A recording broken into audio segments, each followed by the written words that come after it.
O rompimento foi no dia 5. Havia muitos boatos sobre uma trinca, que tinha uma trinca, que tinha uma trinca, todo mundo sabia, rompeu uma barragem, foi lá, arrebentou a outra barragem, e foram 2 barragens que se romperam. E a Samarco, na entrevista coletiva, confirmou o rompimento de 2 barragens. Em nenhum momento disse que a segunda barragem, a de Santarém, estava com a crista comprometida, mas não tinha se rompido. E que tinha lá muitos milhões de litros de água e de lama atrás dessa barragem. E não teve uma coletiva, um momento, nem da Samarco, nem dos órgãos públicos, dizendo: nós temos, sim, uma trinca no dique da Celinha, que está nessa situação, e nós estamos fazendo isso, isso e isso para resolver. A transparência nesse processo foi 0. Essa admissão veio na terça-feira, dia 17, depois do Fantástico, no dia 15, mostrar, está aqui a rachadura, está aqui a barragem em pé. Faltou transparência não só da Samarco, mas de todos os órgãos envolvidos ali em ir à frente e dizer qual era a situação, a avaliação do momento após o acidente. Não faltou? Sou eu. Primeiro, só o seguinte, eu participei de alguma discussão com relação a isso. Quando nós fomos olhar a barragem, tinha na Celinha uma trinca longitudinal. E a nossa dúvida aqui, se aquela trinca era berma, dentro de berma, que é corpo de barragem, ou era numa pista de acesso da própria barragem, no trecho de Celinha. Isso gerou alguma discussão interna lá com o pessoal do DNPN, alguém da Samarco, e ficou compromisso eles apresentarem um plano de justificativa, quer dizer, aquilo ali oferece perigo, uma vulnerabilidade, quer dizer, eu até falei verdade importante, e essa discussão gerou, quando ele foi para a televisão, no Globo News, e afirmou que havia risco e que estariam tomando providências para fazer intervenções nessas duas áreas de problema. Agora, com relação a Santarém, a informação que eu tenho, que em Santarém ele não se admite que rompeu Santarém. Santarém diz que galgou Santarém e existe plano de recuperação de Santarém. Quer dizer, essa afirmação que rompeu Santarém também, isso não está confirmado ainda. Porque até quem viu Santarém, a barragem está completamente danificada. Praticamente, não consigo ver uma barragem a ponto de você recuperar uma Santarém, porque ela está literalmente danificada. Isso não está ainda na tela. Mas ela foi galgada e está alta e tem, se não me engano, 6 milhões... Agora, com relação à trinca que você falou, recentemente foi um comentário que havia informações de algumas trincas que já tinham sido identificadas na barragem de Fundão. Isso surgiu recentemente. Isso tem no relatório? Recentemente. Isso tem no relatório foi apresentado? Na mídia, Pois isso foi surgir essa informação. Mas na época a discussão era aquela trinca na Celinha. Eu gostaria, infelizmente por causa do tempo, eu gostaria então que os 4 panelistas fizessem suas considerações finais, dessem a última mensagem que tem. Infelizmente eu não consegui apresentar todas as perguntas, mas é que o tempo não deixa. Eu acho que ninguém quer falar, né? A gente pode entregar as perguntas e quem tiver pergunta pode mandar por e-mail, que os panelistas se dispõem a responder pessoalmente essas perguntas. Tá?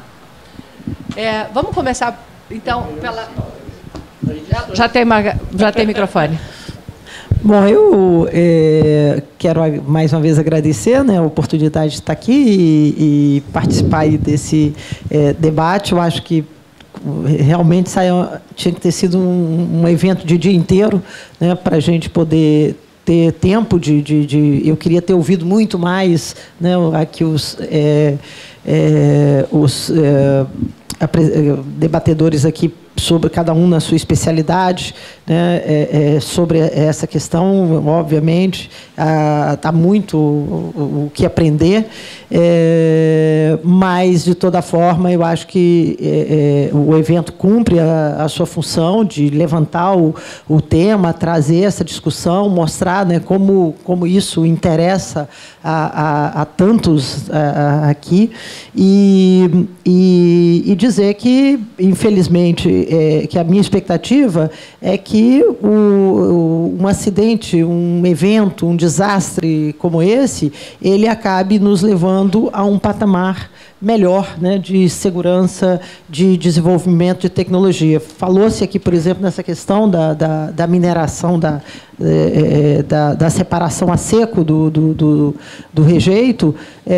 Pode ser que, diante de uma situação como essa, e os custos serão tão elevados para recuperar isso e para recuperar esse dano para uma empresa como a Samarco, que outras que estão em situação similar, que têm suas barragens de rejeitos e que estão em risco. Eu vi um especialista, acho que ontem, na Folha de São Paulo, fazendo uma previsão que no Brasil, nos próximos 10 anos, eu acho que vão romper 4 barragens, pelos estudos estatísticos lá dele. Enfim, tem lá as bases dele para isso. Eu não me lembro agora se era 4 barragens e se era no Brasil, mas eu sei que tinha pelo número lá que ele tinha, ele falava.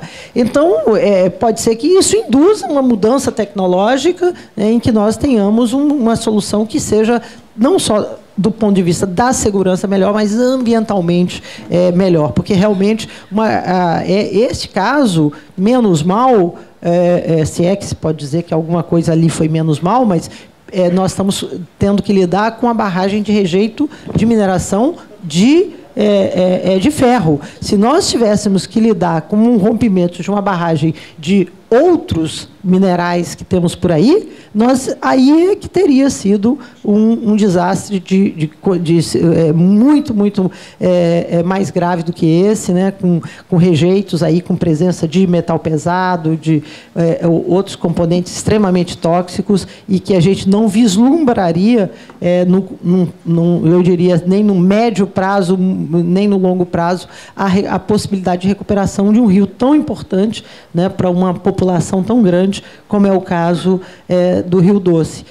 Felizmente, eu acho que não vai ter uma recuperação em 5 meses, como o meu querido amigo Rosman falou, depois ele se explicou, mas também podemos, aí, adotando as medidas que são necessárias, aí, ao longo de 10 anos, ter um retorno à vida ali naquele rio. Obrigada. Bom, mais uma vez, o Francis foi responsável, primeiro, por esse evento tão proveitoso.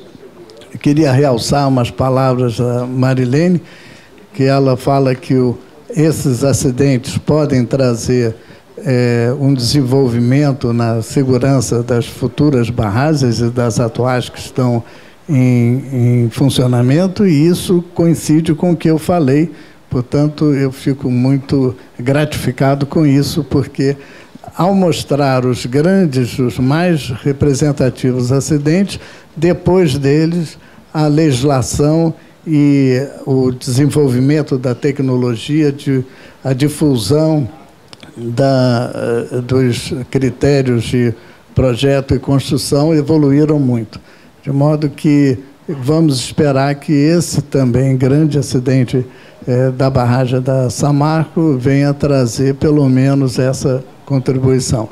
Porque o acidente de Euclides da Cunha e de Limoeiro, que eu mostrei aqui, que foi gerado pelo fato dos operadores não poderem abrir mais as comportas do vertedor do que 4 metros, gerou o rompimento da barragem de Euclides da Cunha e depois o rompimento da barragem de Limoeiro. Portanto, a burocracia já está causando danos às nossas estruturas.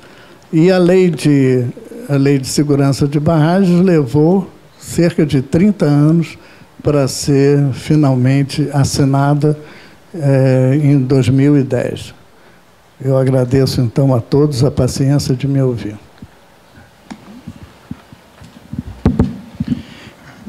Olha só, infelizmente, a cada acidente a lei avança um degrau. E também, infelizmente, não estamos aprendendo com os acidentes. Temos vários acidentes no Brasil sem resposta. Por exemplo, Camará tem 12 anos. Qual o laudo definitivo sobre Camará? Eu não sei, tem várias interpretações. Algodões fez 6 anos. qual o laudo definitivo sobre as causas do acidente de algodões, que nós precisamos evitar replicar esses erros em novos projetos. Isso é uma grande nebulosa e tem uma grande barreira ainda. Quando vai para a justiça, as informações são blindadas. Temos colegas que participam dessas discussões, dessas comissões, detêm informação, mas por orientação jurídica, eles não participam nem de evento para discutir esses acidentes. No último simpósio em Porto Alegre, o comitê assumiu o compromisso de tentar promover uma discussão sobre acidentes de barragem, lições. Por exemplo, eu cito toda hora o acidente de Tito nos Estados Unidos, rompeu Tito. Tito foi com a melhor engenharia, Bureau of Reclamation, rompeu o primeiro enchimento. Qual foi a lição de Tito? Um relatório detalhado em 6 meses. E avançou muito. Avançou com fraturamento hidráulico, avançou com uma série de mecanismos que nós aprendemos nas correções do projeto. Infelizmente, no Brasil, nós não aprendemos com os nossos acidentes. Espero que venhamos aprender muito com Mariana. Que a Mariana tem o quê? Tem um arcabouço legal imposto e tem foi uma tragédia em todas as nuances. Quer dizer, causas técnicas falam até de sismicidade, que eu não descarto isso. Porque liquefação, rejeita potencialmente sujeita a liquefação. Então, uma série de interrogações pela frente, vamos tentar resolver antes que a jurídica blinde essa informação. Eu queria agradecer a organização pela oportunidade e vamos replicar isso, né, em outros momentos. Muito obrigado. Obrigada. O doutor Sérgio ainda vai falar as últimas palavras. Bem, não tenho mais o que falar, apenas também deixar bastante claro que enriqueci bastante o meu vocabulário hoje, um monte de termos que eu nunca tinha ouvido antes, mas vou procurar saber do que se trata. Que não só... Mas, de qualquer maneira, achei muito interessante, os aspectos técnicos estão bem ressaltados e o aspecto jurídico e as consequências jurídicas também serão tratadas em seu devido tempo e no seu devido processo legal.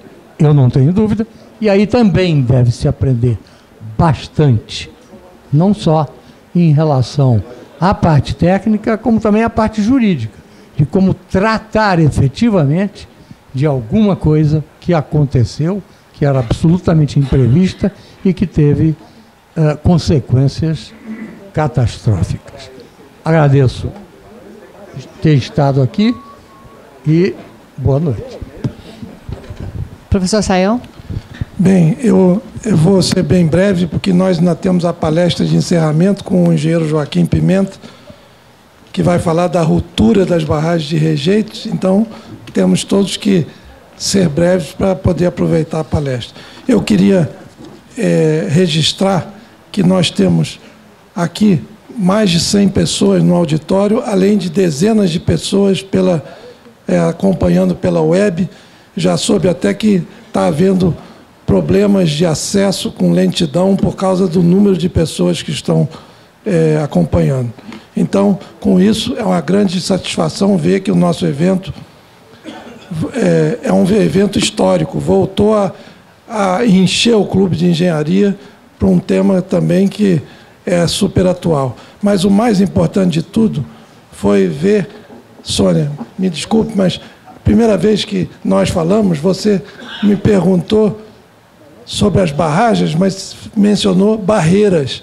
E eu vejo que agora você já é uma pessoa que, como o Sérgio, aprendeu tudo sobre barragem de rejeito. Mas como você, então, está agora, vamos dizer, inserida nesse ambiente das barragens, eu consultei aqui o Flávio Miguel, que trouxe o livro de barragens de rejeitos do CBDB, escrito pelo Pimenta.